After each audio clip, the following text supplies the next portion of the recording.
means better night for the Paladins, the Furman Paladins, other side of the country, pride of the upstate in South Carolina. You guys know what a paladin is? Yes, a knight renowned for heroism and chivalry. Or Randy Scott. Obviously. It was fitting because we had a couple of heroes last night from this university. We're going to start with basketball, taking on Louisiana Monroe in the opening round of the CIT.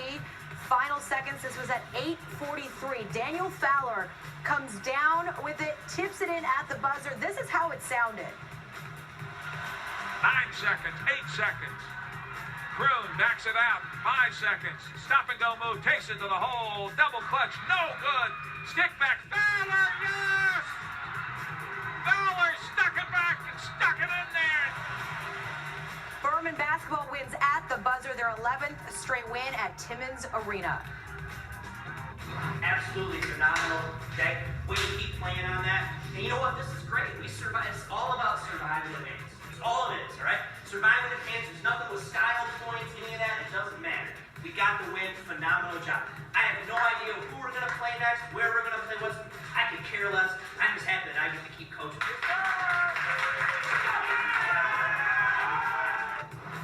But I mentioned we had a couple of heroes last night, so that wasn't the only crazy thing to happen in the Furman sports world. We go 3/4 of a mile away to the baseball stadium. They were playing College of Charleston. This was at 9:46, so just about an hour later, bottom 9, Furman down 7-6, 2 runners on, and Carter Grote, the walk-off home run to deep left center. So 2 game-winning plays, 2 different sports, only an hour apart. And so what a day for that school. We actually have the pleasure of welcoming in both heroes, Carter Grote and Daniel Fowler. And Carter, we're going to start with you.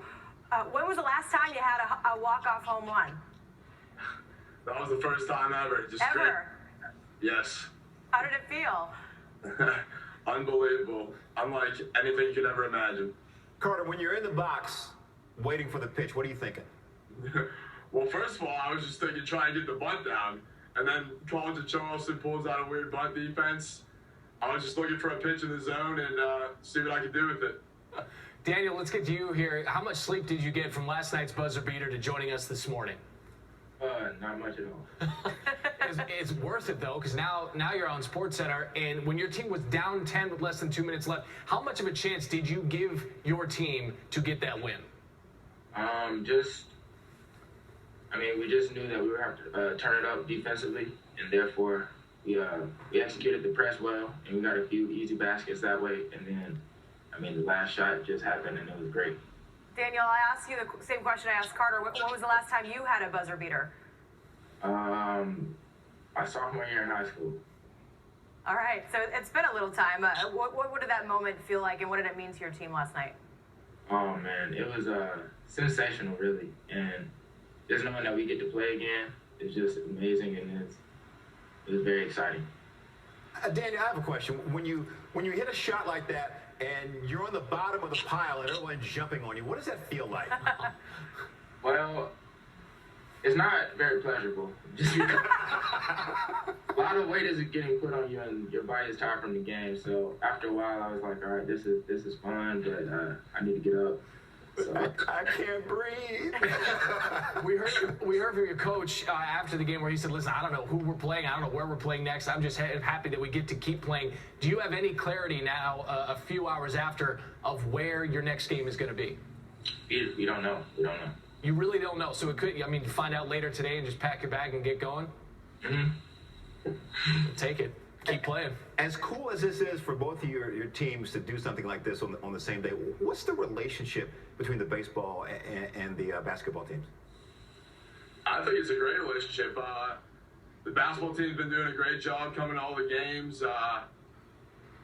Baseball across, everybody's coming to the basketball games. We're showing great support, and it was just a great night for Furman Athletics. At what point did you realize that both of your teams won on the very last play of each game? Well, it's kind of funny. In the 7th or 8th inning, I don't remember which one, they announced that the basketball team won on a last-second tip-in, and I'm just sitting in the outfield thinking, wow, we got to do something cool, too. Competition on campus?